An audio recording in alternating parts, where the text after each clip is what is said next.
জেঠু তুমি উপরে যাবে না মার কাছে? না। ওনার যদি কিছু হয়ে যায়? বলে হবে।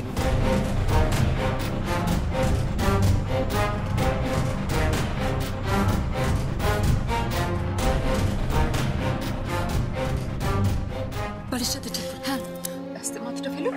হ্যাঁ মা, খুব খুব খুব শরীর খারাপ লাগছে মা, কষ্ট হচ্ছে। আমি এক্ষুনি ডাক্তার ডাকার ব্যবস্থা করছি, এক্ষুনি।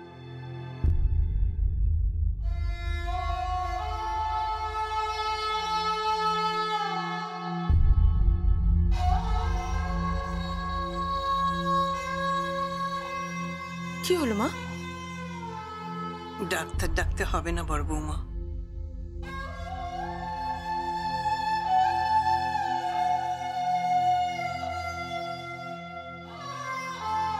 কি বলছেন মা? আপনার এত কষ্ট হচ্ছে, চেস্ট পেন হচ্ছে, আর আমি ডাক্তার ডাকবো না? না না না মা, মা তুমি এত বিব্রত হও না মা, আমরা ডাক্তার ডাকি, সব ঠিক হয়ে যাবে। হ্যাঁ হ্যাঁ বৌদি, আমি ঠিকই আছি। মানে আপনি যে বললেন আপনার চেস্ট পেন হচ্ছে, শরীর খারাপ লাগছে? না না মা, আমি আপনার কোনো কথা না বড় বৌমা, আসলে পরিবারের প্রথাকে রক্ষা করার জন্যে আমি একটু মিথ্যের আশ্রয় নিয়েছিলাম।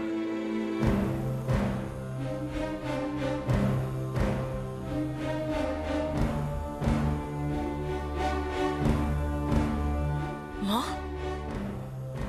কি বলছো মা তুমি? এছাড়া কোনো উপায় ছিল না।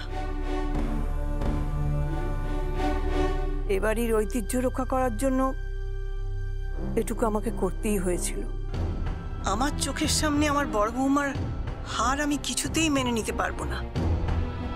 দুদিনের যোগী একটা মেয়ে এখনই ভাতকে বলবে অন্ন, আর আমি সেটা সহ্য করব? এই রায় পরিবারের ঐতিহ্য রক্ষা করার দায়িত্ব শুধুমাত্র বাড়ির বউদের।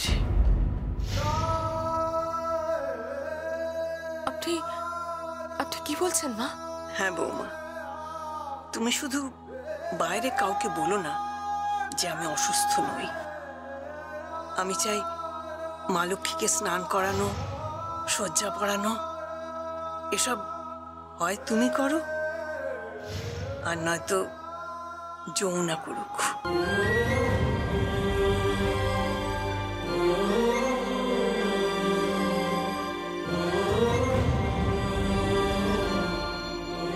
মা, হ্যাঁ রে মা, আসলে আমি চেয়েছিলাম সবটাই যমুনা করুক। তাই তো ওই তুলির হাত থেকে ফোনটা নিয়ে আমি যমুনার সঙ্গে কথা বলেছিলাম। কি বুদ্ধিমতী মেয়ে, আমাকে কি বললো জানিস? কি বলেছে মা?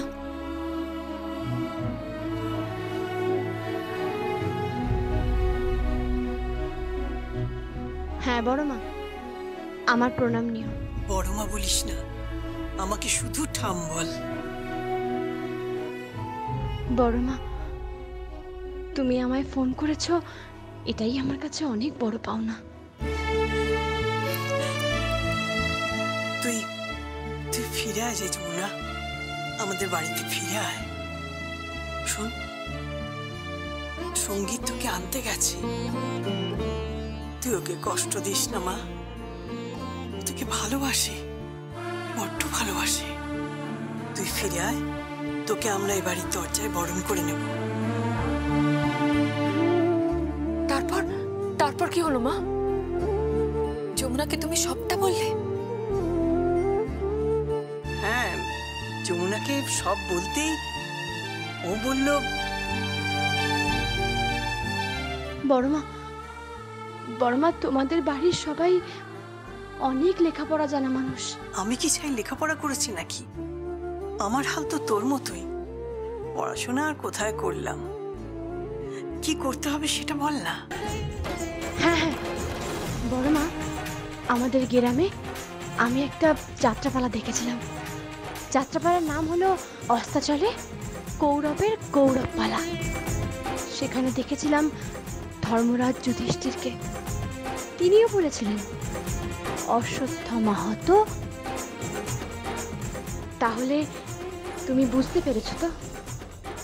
শোনো,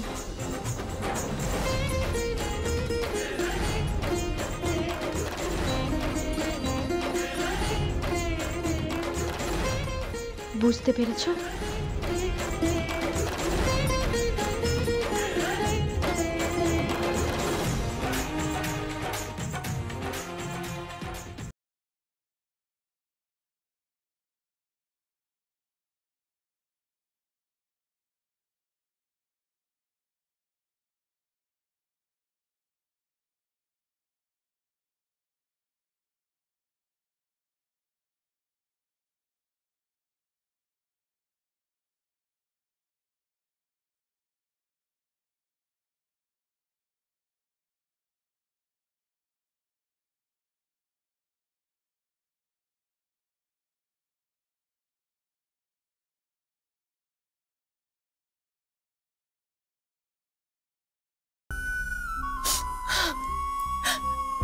আমার নিজের মা বোধহয় এতটা করতো না।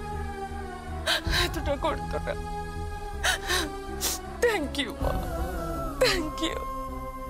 Mention not.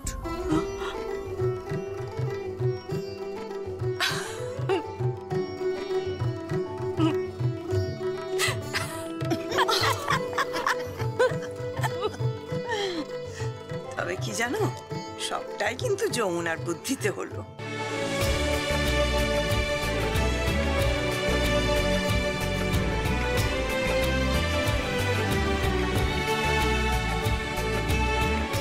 কি হাঁ করে তাকিয়ে আছো কেন?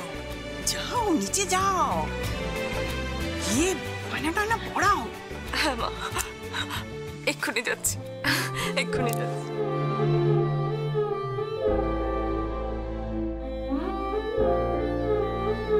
তবে আজ বুঝলাম মা, তুমি সত্যি মা, সবার মা।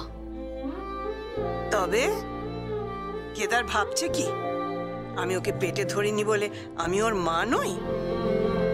ওইটুকু ছেলেকে আগলে মানুষ করেছিলাম। হ্যাঁ, বেটা আমার নাম ধরে ডাকে, বলে কিনা বিন্দুবাসিনী দেবী। হতচ্ছাড়া।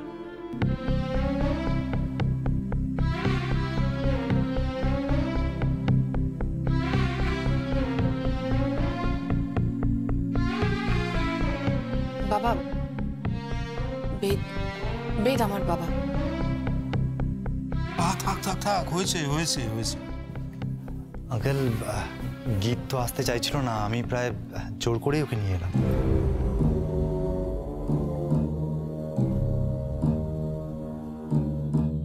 কেন কেন তুমি আসতে চাইছিলে না? বাড়ির পুজোয় তুমি এভাবে নিজেকে ইনভলভ করতে চাইছো না কেন? বাবা, বাড়িতে এলেই আমার দম বন্ধ লাগে। তুমি জানো, আজকে আমি যমুনাকে ফোন করেছিলাম, আর ও কি বলেছে আমায় তুমি জানো? কি বলেছে?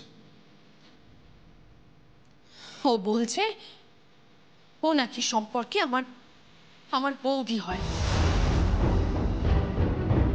ভাইয়া যেহেতু ওর সিঁথিতে সিঁদুর দিয়ে দিয়েছে, তাই নাকি ও সম্পর্কে আমার বৌদি হয়। ইনফ্যাক্ট ও এটাও বলেছে যে থাক না। না বেদ, তুমি আমাকে প্লিজ বলতে দাও। ওকে বলতে দাও বেদ, দাঁড়াও।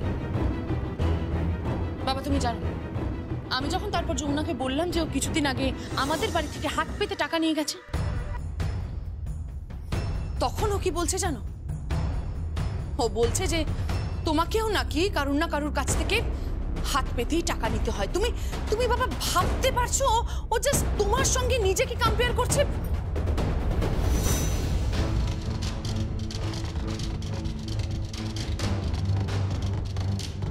গঙ্গা ঠাকির মেয়ে যমুনার বড় বাড় বেড়েছে। মেয়েদের এত বাড় বাড়ানো তো ভালো নয়। আঙ্কেল, আমি তাহলে এখন আসি।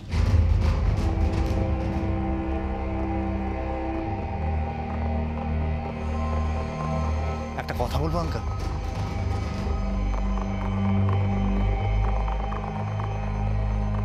বলো, কি কথা? গীতের সঙ্গে বোধহয় ওর মায়ের কোনো একটা ডিস্টেন্স তৈরি হয়েছে।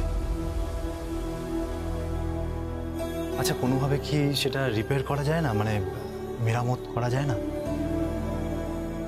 আসলে ও খুব কষ্ট পাচ্ছে।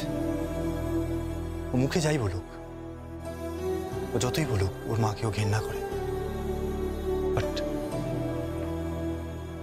she loves her a lot.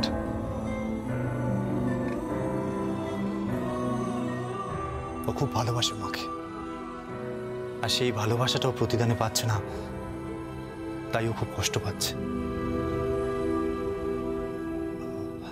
Sorry, I am really very sorry. আমি আপনাদের ফ্যামিলির ব্যাপারে কথা বলে ফেলেছি, সরি।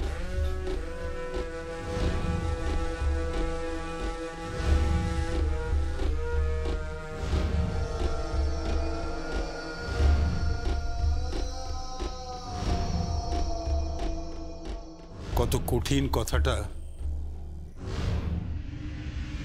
কত সহজভাবে বলে দিয়ে গেল পেজ। তুই কিছু চিন্তা করিস না, সব ঠিক হয়েছে, সব।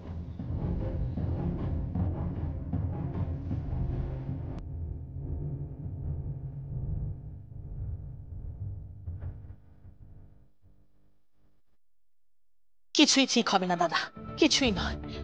7 মণ তেলও পড়বে না, আর না কেউ নাচবে। মানে দাদা, ঠাকুর ঘরে মা লক্ষ্মী মুখ ভার করে বসে আছেন, আমাদের মাকে কে সাজাবে? কেন?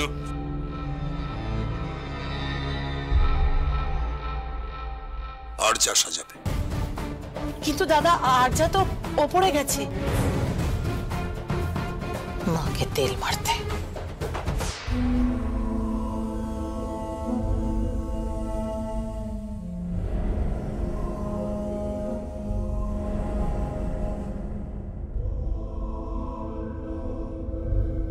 কোথায় যাচ্ছ?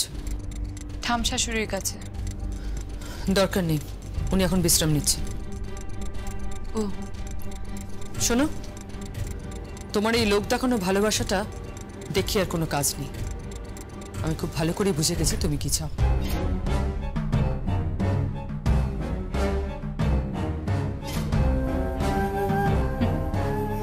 বুঝতেই যখন পেরে গেছেন তাহলে বলি, আমিও না সত্যি সত্যি এই লোক দেখানো কিছু করতে পারি না। আমি বরং নিচে যাই, মা লক্ষ্মীকে গিয়ে সাজিয়ে আসি। লাভ নেই, অমৃত যোগ পেরিয়ে গেছে, মাকে আর সাজানো যাবে না এখন।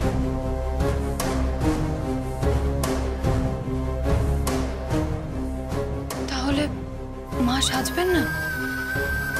সাজবে তো বটেই, আর সাজাবে আরচা।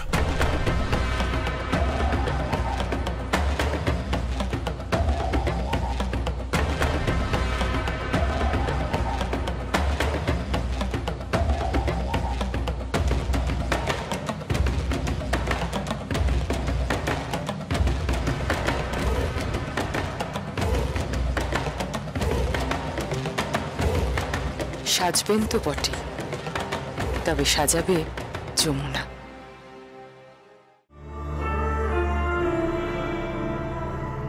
ইমন, যা তো ওই আলমারি থেকে শাড়ি আর গয়নাটা নিয়ে আয় তো। হ্যাঁ মা, আনছি।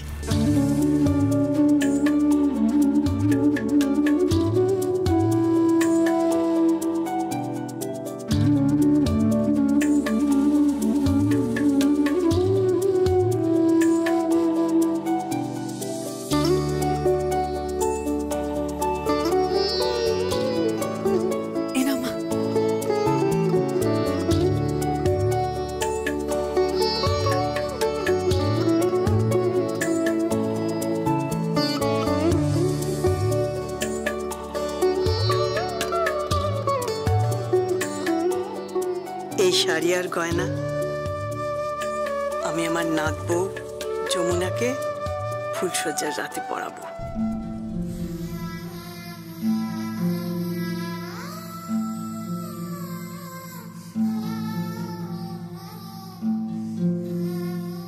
বেনারসি শাড়ি।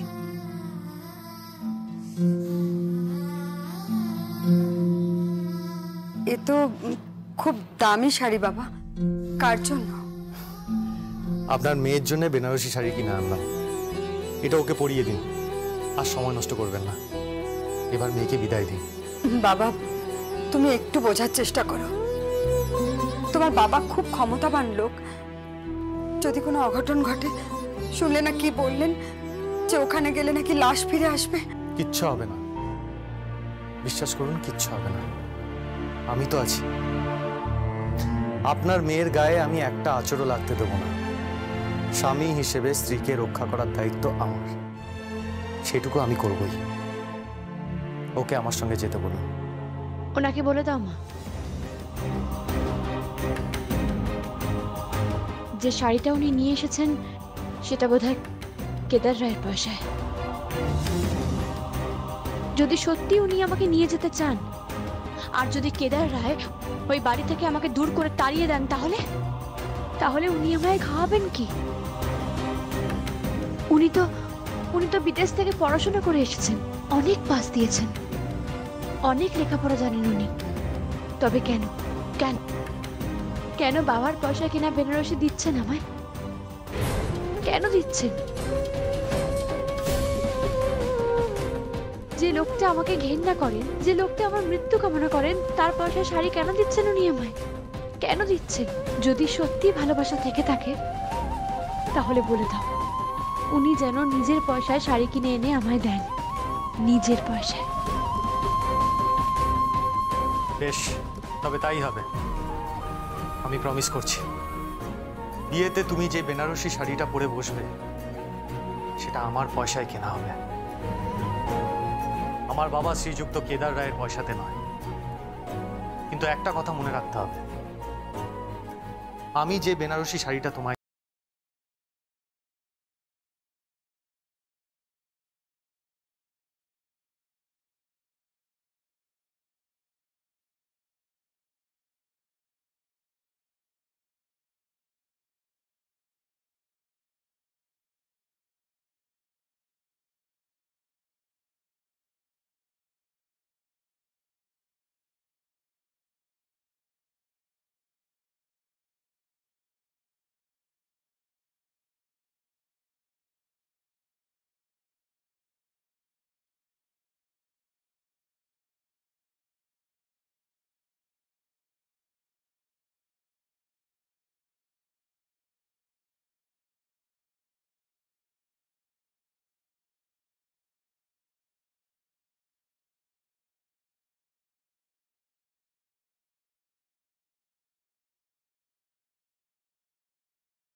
হ্যালো রিদ্ধি আঙ্কেল, আমি আরজা বলছি। হ্যাঁ আরজা, বল কেমন আছিস? আমি ভালো আছি, তুমি কেমন আছো? আমার আর থাকা না থাকা কি, তোর মনে তো এখন লাড্ডু ফুটছে, সামনে বিয়ে। শোনো আঙ্কেল, আমার বিয়েতে কিন্তু তোমাকে আসতে হবে। শুরু থেকে শেষ অবধি তোমাকেই থাকতে হবে, বাবা কিন্তু একা সবকিছু সামলাতে পারবে না, তাই প্লিজ তুমি কিন্তু আসবে। কিন্তু ওই সময় যে আমার কতগুলো শো আছে রে। আঙ্কেল আমি কিচ্ছু শুনতে চাই না। আরে আচ্ছা, সত্যি আমার অনেকগুলো শো আছে। বুঝতে পেরেছি, তুমি সংকোচ করছো তো, ঠিক আছে, আমি তোমাকে একজনকে দিয়ে ইনভাইট করাচ্ছি স্পেশালি। কাকে দিয়ে? সারপ্রাইজ। দাঁড়াও মা, কি হচ্ছে? বলছি একবার কথা বলুন না। কার সাথে কথা বলবো? আরে ফোনটা ধরুন না, ওনাকে ইনভাইট করে দিন। কাকে? আরে ফোনটা ধরুন না। হ্যালো, কে বলছেন?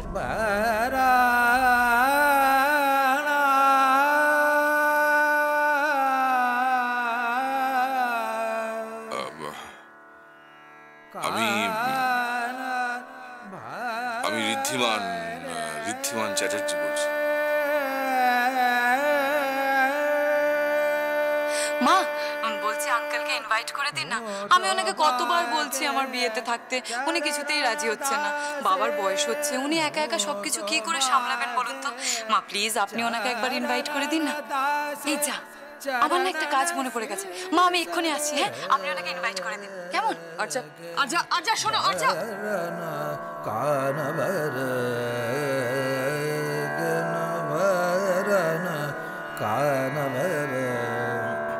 হ্যালো, বলছি যে কেমন আছো? শুনুন, আমি পাত্রপক্ষ, আপনাকে নিমন্ত্রণ করার কোনো অধিকারই আমার নেই। আর তাছাড়া আপনার সঙ্গে আমাদের কোনো পারিবারিক সম্পর্ক বা আমার কোনো ব্যক্তিগত সম্পর্ক তো নেই। আমাদের নিমন্ত্রণ করার আমরা পাত্রপক্ষকে করব। আর আমি যতদূর জানি আপনি তাঁদেরও কেউ নন, সুতরাং